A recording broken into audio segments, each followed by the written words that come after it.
Nedaleko Brazílie ležal ostrov, o ktorom sa rozprávali temné legendy.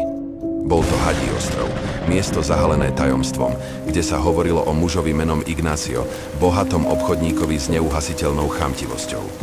Aby ochránil svoj obrovský poklad pred zlodejmi, rozhodol sa na ostrove vypustiť jedovaté hady, ktoré sa stali jeho strážcami. S príchodom hadov sa ostrov zmenil na nočnú moru, obklopenú strachom a temnotou. Ľudia sa mu vyhýbali a šepoty o Ignáciovi a jeho hadoch sa šírili rýchlosťou blesku.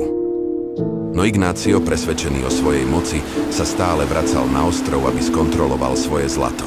Jednej noci, keď sa blížil k miestu, kde poklad ukryl, zrazu pocítil, že hady sa správali inak. Ich lesklé oči ho sledovali a on si uvedomil, že sa stal obeťou vlastnej chamtivosti. Pokúsil sa ujsť, ale hady ho rýchlo obklopili a tak sa stal poslednou obeťou svojho vlastného plánu. Hadí ostrov zostal tichý, s jeho pokladom ukrytým a stráženým hadmi, čím sa legenda o Ignáciovi a jeho temnom dedičstve stala varovaním pre každého, kto sa pokúsi preniknúť do jeho tajomstiev.